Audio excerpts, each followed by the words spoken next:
Halo looks different now. But maybe this is no surprise. After all, two very different teams have developed this franchise, and their choices and preferences in design have shaped the look and feel of the universe. So, my name is SameToken, and today we're going to be looking at the evolution of the design and architecture of the Forerunners. We'll be comparing the design languages and choices used by Bungie and 343, as well as looking at their implications on Halo's lore.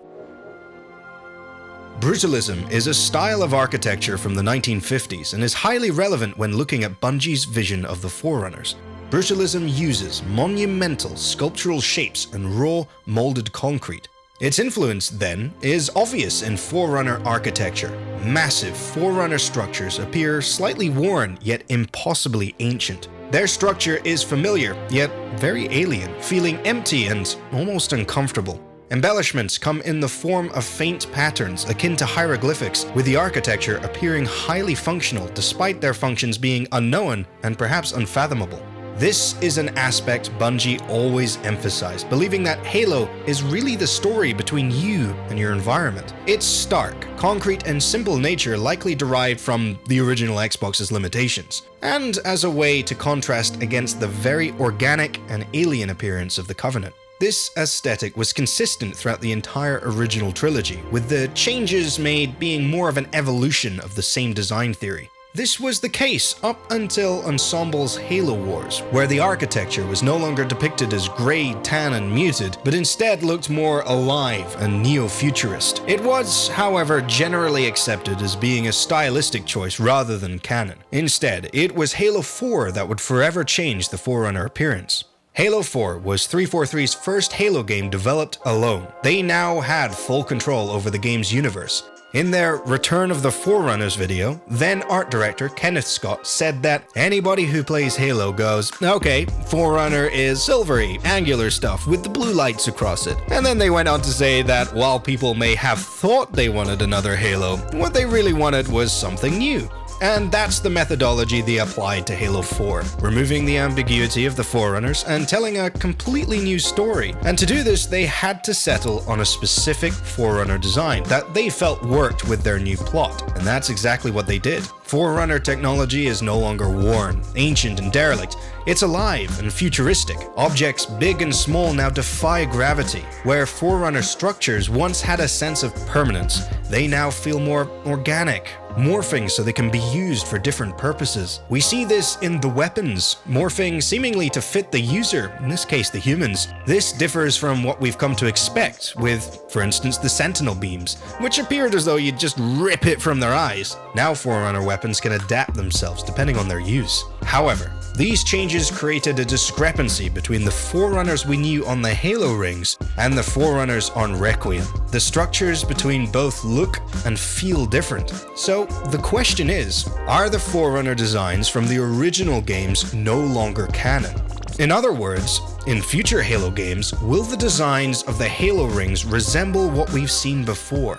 Well, the anniversary editions of Halo Combat Evolved and Halo 2 are good examples of what we could expect, as they effectively retcon the Forerunner designs.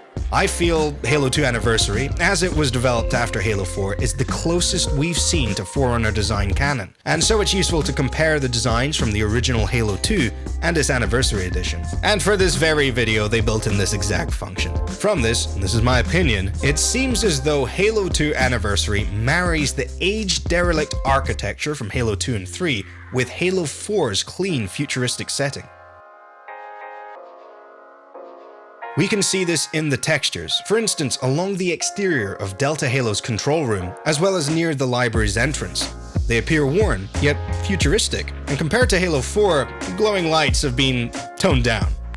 So while changes have definitely been made to bring Halo 2 closer to Halo 4, there still remains a discrepancy in styling. As we've seen, the Anniversary Edition, which can be considered canon, is still more toned down than Halo 4.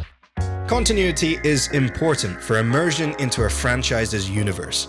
We already know that 343 have decided to move the Forerunners away from Brutalism, yet Halo 2 Anniversary remains different to Halo 4 and 5. Haruspis, on Haruspis' blog, developed a great lore theory as to why there are differences. And it all comes down to the Forerunners' rates, in other words, their castes. Requiem was built by the warrior servant rate, and at a time of relative prosperity, and this is reflected in their architecture.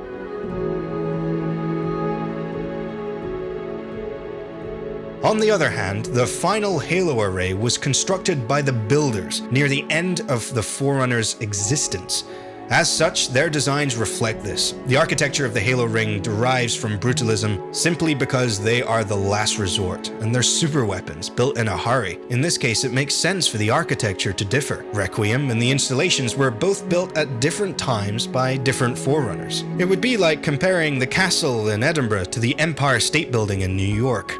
Both were built by humans, but by different humans, and at different times, and for different purposes. The Forerunner ruins we see on Installation 05 were preserved in the Anniversary Edition of the game. These structures were considered prehistoric even for the Forerunners. So this means that we've already seen different eras of Forerunner architecture in Halo 2. We also see some resemblance of design lore in the Sentinel Beam. Halo 5 Sentinel Beam looks closer to the new Forerunner design, but 343 have given it a new name. It's called the Safeguard Sentinel Beam. So rather than retconning the design of the original Sentinel Beam, they've allowed it to remain in canon.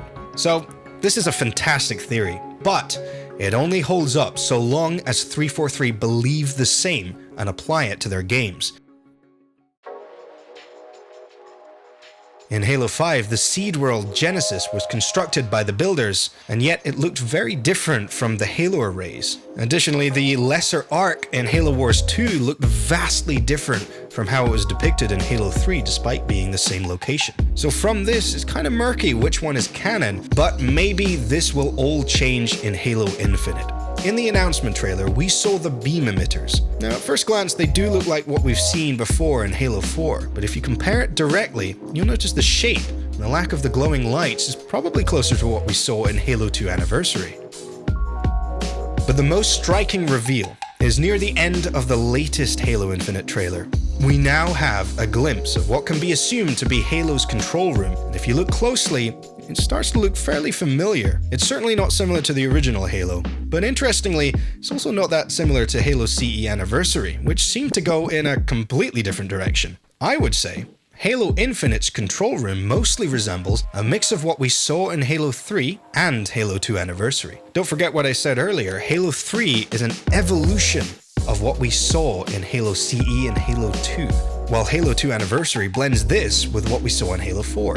I also especially like how they've made it all look clean. It made sense for the ring in Halo CE and 2 to look worn and dirty because of how old it was, but I always thought it was odd that the ring in Halo 3 looked old, yet it was in the process of being built. In Halo Infinite, we see that traditional design language, but this time it looks new. Perhaps this is 343 hinting that the original Halo designs were actually baked into lore. Or at the very least, 343 have refined what they believe to be the best design language for the Forerunners. Either way, I think the reveals in the new trailer are something to get excited about. Similar to Halo 2 Anniversary, it looks like 343 are once again marrying the old and new Forerunner styles, and perhaps even including this in Halo's canon. Now, in addition to all this, Matt Booty, the Xbox studio head, was quoted saying that Halo Infinite is getting back to some of the shape language and design language of the earlier Halos, adding that he thought it could be said that the designs in Halo 5 were maybe getting a little bit busy, with Halo Infinite looking more clean and having strong echoes back to Halo's roots. Now, if that doesn't confirm the developers' awareness of the Forerunner design changes, I don't know what will. Again, there could be lore explanations, or 343 are maybe taking the Forerunner design language in a different direction from what we saw in Halo 4 and 5. Regardless, Halo Infinite is going to look and feel a little bit different from the other games in the Reclaimer trilogy. You can see this in the Chief's armor, in the trailer music they used, and of course in the Forerunner designs. Bungie gave us Halo, and forever baked their vision of the Forerunners into nostalgia. 343 carried the torch, and without them we would never have seen another Halo game. They both had different visions of the Forerunners, but it seems as though 343 are beginning to merge their ideas together. Perhaps the two interpretations will coexist. I think this would be the most diplomatic solution. And like I said earlier in the video, even on Earth we see different generations of designs, both good and bad. Either way, I hope that whatever changes are made, that the Halo fan bases are brought closer together. After all, we're all in this for the love of the Halo franchise, so I always like to take a positive outlook. So, which Forerunner designs do you prefer? The original trilogy, Halo 4 onwards, or a mix of the two? Make sure to let me know in the comments. Leave a like if you enjoyed, and definitely subscribe for more Halo videos. Thank you so much for watching, and I'll catch you next time.